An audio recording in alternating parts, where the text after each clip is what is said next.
annual Blumfest, our second in person. It's good to see you guys. Was anyone here last year? Yeah? Welcome back. It was awesome, right?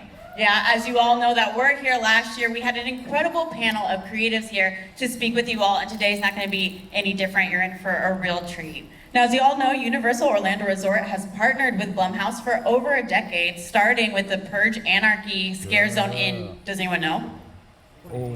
2014, very impressive. And since then they've developed houses and streets dedicated to Purge, Happy Death Day, the Black Phone, Freaky, and many, many more, as you all know. And this year we had the incredible opportunity to partner with Blumhouse creatives to develop the Exorcist Believer house. Who's done it? Yes, incredible. And of course, the Megan Horde, which we just got. One more round of applause for the Megans. My favorite part, quintessential Horror Nights experience. And then, of course, none of that would be possible without some of our incredible creatives. Please help me welcome to the stage the Senior Show Director for Halloween Horror Nights, Charles Gray. The Assistant Director of the Creative Development Group and Show Direction, Laura Souls. And, of course, Senior Director of Creative Development, Mike Aiello. Hi guys, thanks for coming out. Hello. Thanks for having us. Hello. You're two in person. It's exciting. All right, okay, so I'm gonna ask a couple of questions and then we're gonna throw it out and let you guys ask a couple more as well, okay? But reminder, any questions we ask need to be about the current HHN or previous years because unfortunately, we can't get any spoilers. Trust me, I've already tried. Okay, so let's start with the Exorcist Believer. Do you guys want to talk about what it was like putting that house together this year? Yeah, this was probably one of the most unique creative processes we've ever had for one of our haunted houses. Given the fact that I got the script for the Exorcist Believer back in, I guess, maybe August of 2022, and read it, did some highlights of some things that could be appropriate for what we know a haunted house needs to be, because again, that application, the adaptation is very specific. And it was actually a year ago yesterday that I sent the script to Charles and Laura with just a assortment of just thoughts and highlights throughout that script of what we felt could be something to attach to from the script itself. Again, no footage, no photography, just the written word is how the process started.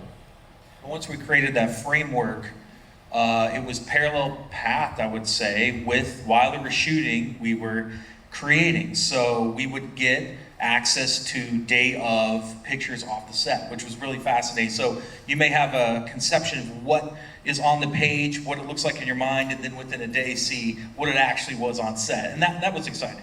Yeah, that's really cool. So it sounds like you were working very closely with everyone on set and talking to them. I'm sure a lot was changing every day, so that's cool. How did you pick what, like, sound bites and stuff that you wanted to use in the house, you know, to help build this story when you had such limited knowledge going into it? Exciting for me was that we actually got to use the tubular bells. Yes. There's a portion of it, a remix of it that to me is great when you walk in the house and you hear that reminder. And then also there's some dialogue that we got to use from the film that was really interesting. Girls screaming is always scary. So, but yeah, so we had some very interesting audio within that too. And then the group was great too with providing us, again, the visuals really set the tone for a lot of the house. The other really unique thing about the process was we knew going into the creative development of it that our haunted house was going to open well before the film released. So that also places a very unique opportunity and a challenge on the creative process. Yeah, we knew going into this that we would open, like Mike said, several weeks earlier, so we knew we wanted to do this living, breathing trailer for the film so that you all would get as excited about it as we are when we read the script. I'm not giving anything away because I know you haven't seen it yet, but there's a few. I'm very curious for those who've gone through the house, who's walked through the house. Yeah? So keep that house in mind as you go through because there is some sets that when I was watching, I was like, wow, we did it. Like we're there. So it's exciting to see those moments. But that's a testament to the design team who is not here on stage with us to be able to take all of that reference photography and a lot of it isn't even from the camera angles that are in the film. This is someone on set literally just documenting all of the set pieces, all of the props, all of the costuming. And so our team then takes those assets and has to decipher them, not only for what we think is going to be of value for the experience, but at the same time, adapted for the viewpoints that we know our guests are going to end up walking through, which in some cases is identical to what the film approaches. In other cases, we're malleable with some of the set pieces so that we can ensure that you, the audience, is the camera at that point and getting the best shot and view of whatever scene is being created. Yeah, and there's a lot of unique effects in the house. Is there any that are like specific to the Exorcist Believer house this year at Horror Nights? There's a certain smell that's in one of the rooms, and I'll say no more to that, but It yes, spills out into more than one of the rooms, though. Yes. Definitely, as it does. definitely. We haven't managed how to contain smell into one space without closing it off completely, which we cannot So do. when you walk in the scene before, you're like, I smell, oh no, I know what scene's coming up next. I also love the effect in our exorcism scene, for those who've seen it, the under the floor lighting. It is super cool, and I think it's one of the first times we've ever done that. And I thought, the first time I saw it, I was like, this is awesome. This is why we're ramping up, and this is why we're doing this. Our lighting, our effects team, our costuming teams, all just did a stellar, stellar job in producing this house. And kudos to the characters because those ladies are killing it. Extremely hard workers and incredibly talented. Speaking of incredible scare actors, we got to talk about the Megan Horde because it like blew up this year. Have you gotten a chance to catch it in the park yet? Of course. So we were so excited that we got to bring this Megan horde of dancers to life, right? We had an incredible choreographer, Stephanie Robbins, who was inspired by just the taste of what Megan did in the film. We got to use the music. It came together so brilliantly, and we know we don't tell you what time they're coming out. We know that's a thing, but we do that purposefully so we don't block up our streets and cause a pinch point in our flow of traffic. But we know you all know where they're at, because we see you sitting in their locations for hours on end waiting on them.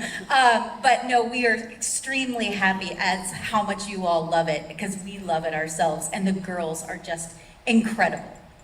They're awesome. And Charles Gray's actually really good at the choreography. He was doing a little bit Yeah, I was backstage. disappointed I made it all the way up to the finals and then they cut me, but You would have looked close. great in the wig. I would have You been would look great. all real hot. Why don't we go ahead, if you want to open up the questions to the floor, again, reminder about current and past HHN only, please. Of what it's like to, the challenges, what it's like to bring an IP house compared to an original house. They're both similar processes. But I guess the biggest difference is when we have an intellectual property, we have most of the time assets to look at. In this scenario of Exorcist Believer, we had script, we had photos coming in, we didn't have as many assets as we usually do. But for like Stranger Things 4, we had the assets for that. We had the ability to do that. So again, it's just making sure we have the assets and all the information we need to do an intellectual property haunted house. From an original content standpoint, we all are honest with ourselves. We love doing those. We love creating those original stories, but the process is very much the same. We make sure we have the team of creators in the room and we're all kind of spitballing ideas. We also like to say that typically, none of us know who created the idea for our original content because we're all creating it together. We say that all the time, but really the processes are the same. It's just making sure we have those assets for the intellectual property. Charles? No, you hit it. Next question. In the back right there. Hi, I was wondering, what's your favorite house that you've worked on, and why would that be? Whether it's like some sort of narrative aspect or some sort of effect, like what's your favorite and why? It's different every year, but I usually have like a favorite house and then a surprise house, a house that surprised me. Last year, Black Phone completely surprised me because I wasn't sure if the audience was going to respond to, just that singular killer, and it was awesome. Like when I went through there, it was a rare moment where I was very creeped out because I've seen a lot. But that house last year really creeped me out, the Black Phone section. It's really hard for me to select favorites. It really, really is. And I've said that over and over and over, and most of you have heard me say that over and over and over. But this year, there's so many of my favorites. And maybe this year might be on the list of my favorites for future years. I don't know. The Darkest Deal has a really cool story. Yeah, go ahead, Charles Gray. Music guy, created that story. So there are a lot of our original contents that we love, but there's a lot of, Charles, Black Phone freaked me out last year. It was so cool. And then I had the awesome opportunity to work on all the Purge scare zones back in the day, and they were incredible to work on because we did new things in those scare zones that we hadn't done before. So yeah, it's really hard to pick a favorite. Mine's John Carpenter's Halloween. Not necessarily that version, not a Blumhouse, but Blumhouse by way of the 3 films that happened much later, a part of that story. So Halloween. It's my favorite horror film of all time, and creating that house the first year we did it was like walking through a dream. Yeah. My favorite was HR Blood and Guts, if anyone's curious.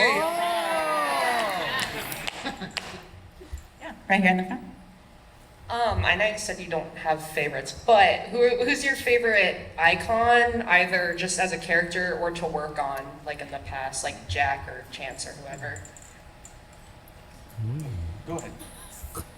So I have a history with Jack because I did the very first show. I choreographed the very first show that we saw Jack in. Not Jack that you all know. He was a little bit of a dancer and a capoeira. Buff Jack. That was in 2001 before we knew how popular Jack would become. So I have a little bit of a history with him, as well as history with maybe the actor that performs Jack. He and I were in stage shows together. So Jack holds a good place in my heart. And then I will say, creating Dr. Oddfellow was absolutely an honor to do. Like, from the time all of us were sitting talking about, we've never seen this character, we can develop this character, we can make this character his own and have an iconic status, we didn't go into this creating an icon. We went into creating Dr. Oddfellow that could potentially have icon status. And Dr. Oddfellow has done the rest himself. I think he's an icon. He is. Yeah. No, he is. Yeah. He's an icon. He's an icon. Gavel hit. He's an icon. Yeah. Official. Today. If you had a chance to do a house that you've done previously and redo it again, what would that be? Like, whether it be you didn't like it last time, not necessarily, but maybe you have a different idea this time around or something. What's a house that you would do again? So we did the prequel of The Thing several years ago. We've never done the original. You're stealing my mic. Sorry. Quick story. First time I ever saw The Thing was at Charles Gray's house. Years ago, we used to work at Game Lab together over at Nickelodeon. That was the first time I ever saw The Thing at his house. And it was like, this is the greatest thing ever! Original-wise, one of the first houses I worked in was Dollhouse of the Damned, and I just loved it, and I feel like there's so much more story there, so maybe someday in the future, somewhere, but that's a cool house. To you guys, what makes an icon an icon? Mike? I was gonna say, you all make him an icon, right? The fact that the guests are loving him, the fact that the guests are responding to him, you all definitely make a character have iconic status, but also it's when our merch partners are like, yeah, we're gonna put him on shirts. And our food partners are going, we're gonna create a hot dog for him. And we were like, what? Okay. And all of our marketing partners are asking us to create, there is an AP card for him. That was the moment for me. When they said, hey, do you wanna make an AP card? And all the other icons had their cards, and I was like, oh, it was that moment for me that truly kind of made him have that iconic status. And then it's all of you all coming to the event every night and elevating him to this iconic status. So if you want to be an icon, you can just get a hot dog named after you. Golden. Yeah, I think it's, there was a very, very fervent social media conversation about icons versus non-icons. And the definition I would say too, with all of this as well, is it is a character that has a major impact on the storyline of the event. It's not, I like that character, that's my favorite. It makes an impact. This character makes a definitive impact to the event in some way. That becomes an iconic status. Again, Oddfellow. I would say Boris is an icon because that is a major impact in the event. Pumpkin Lord is an icon. He was your front door, you know? He started as a character in the house, and then again, to Laura's point, you all elevated that character to make us go, we gotta make him the guy that says, hey everybody, come on in, you know? I should have put that That was line the in original there. script, actually. That was the original script. That's probably the most freeing part of the creative process for us, because it really is just our teams in a room throwing everything at the table or at the board, and really it's